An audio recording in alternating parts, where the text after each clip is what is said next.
Hello friends, स्वागत है आपका आपके अपने लीगल चैनल सूक्ष्म प्रहार में। मैं हूं एडवोकेट सनी शर्मा और दोस्तों आज के इस वीडियो में मानहानि यानी डिफेमेशन के बारे में आपको बहुत सारी चीजें बताने वाला हूं। दोस्तों इस वीडियो को बनाने का ख्याल मेरे दिमाग में तब आया जब मैंने देखा कि लोग मानहानि का मतलब भी गलत लगाए हुए हैं और डिफेमेशन केस में भी बहुत सारी गलतियां कर रहे हैं।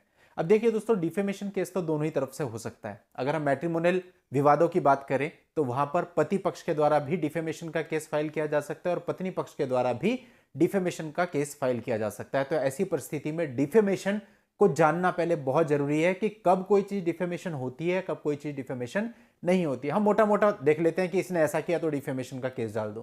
केस डालना आसान होता है, केस डालने के बाद उसको सर्वाइव करवाना मुश्किल हो जाता है अगर आप गलत तरीके से चले हैं, क्योंकि डिफेमेशन में भी बहुत सारी चीजें बताई गई हैं कि अगर ऐसा होता है तो डिफेमेशन होगा, अगर ऐसा ऐसा होता है तो डिफेमेशन नहीं होगा। लेकिन हम गहराई में नहीं जाते, हम ऊपर ऊपर से चीजों को पढ़ लेते हैं। तो आज के इस वीडियो में आपको बिल्कुल डीपली मैं बताने वाला हूं।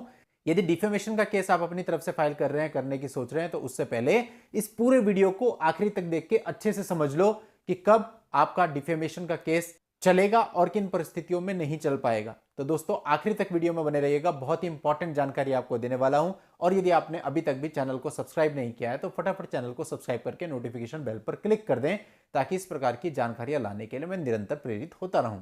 तो दोस्तों देखिए, डिफेमेशन अगर हम क्रिमिनल में बात करें तो 499 आईपीसी के अंतर्गत डिफेमेशन को बताया गया है।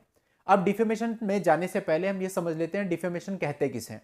साधारण अर्थों में तो सबको पता है कि यदि आपके बारे में कोई व्यक्ति गलत चीजें प्रकाशित करवा देता है या आपके बारे में कोई लांछन लगा देता है, कोई र्यूमर फैला देता है, कोई अफवाह फैला देता है, और वो रिटर्न में कई बार होता है व्हाट्सएप मैसेज के थ्रू, व्हाट्सएप ग्रुप में आपके खिलाफ र्यूमर फैला देता है या फेसबुक पे आपके खिलाफ कुछ गलत चीजें डाल देता है जो कि सत्य नहीं है, तो ये सारी की सारी चीजें मानहानि की कैटेगरी में आ सकती हैं। यानी कि ऐसी कोई भी चीज जिससे आपकी ख्याति की हानि होती है वो मानहानि की कैटेगरी में आ सकती है। इसके अलावा दोस्तों कई बार ऐसा होता है कि कोई व्यक्ति जिसकी डेथ हो चुकी है उसके बारे में भी कोई लांछन लगाया जाता है।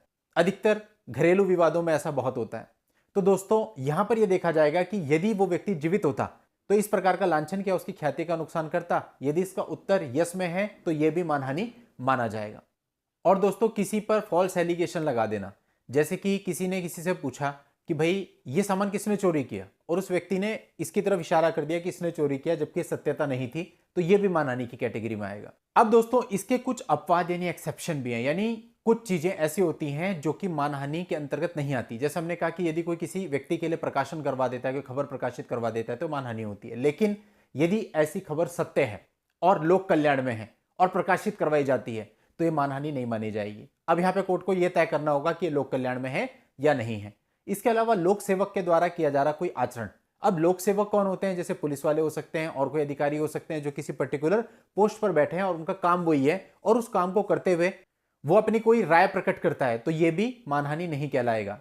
इसी तरह से यदि कोई लोक प्रश्न है और उस पर कोई अपनी राय अभिव्यक्त करता है तो वो भी मानहानि नहीं कहलाएगा। हालांकि वो जो राय हो उसके शब्द आपके ऐसे होने चाहिए कि वो गलत कैटेगरी में ना आते हो, तो ऐसे केस में वो भी मानहानि नहीं कहलाएगा।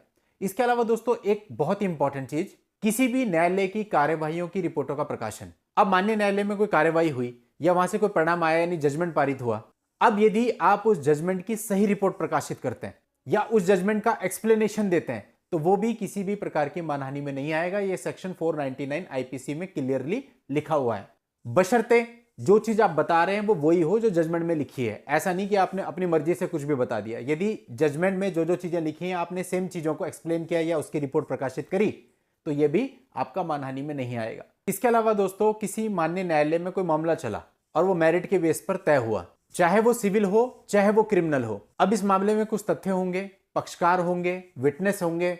यदि उस विषय में कोई व्यक्ति सद्भावना पूर्वक अपनी राय को प्रकट करता है तो यह भी मानहानि में नहीं आएगा।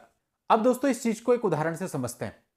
एक व्यक्ति है मोहन, वो यह कहता है कि किसी ट्रायल के अंतर्गत जो सोहन था उसका जो साक्ष्य था, एविडेंस था, वो कॉन्ट्राडिक्टरी था, परस्पर विरोधी था, इसलिए अवश्य ही वो मूर्ख या बेईमान व्यक्ति होगा।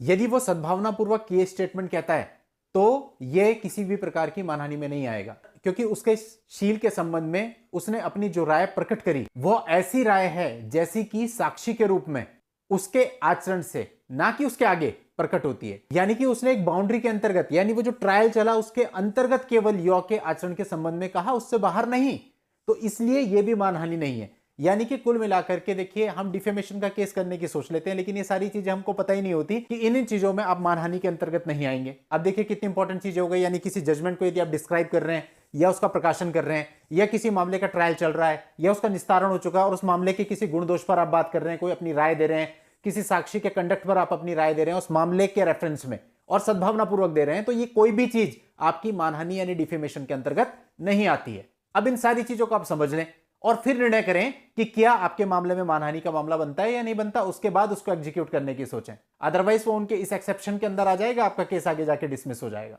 तो केवल अपना पैसा और टाइम आप लोग खराब करेंगे। तो दोस्तों उम्मीद करता हूं आपको पूरी बात, पूरा कानून समझ में आया होगा। इसको ध्यान रखकर ही आपको कोई डिसीजन लेना है। चलिए दोस्तों आज की इस वीडियो में इतना ही। नेक्स्ट वीडियो में नई जानकारी के साथ मैं आपसे फिर मिलता हूं। तब तक के लिए goodbye and thank you for watching. Take care.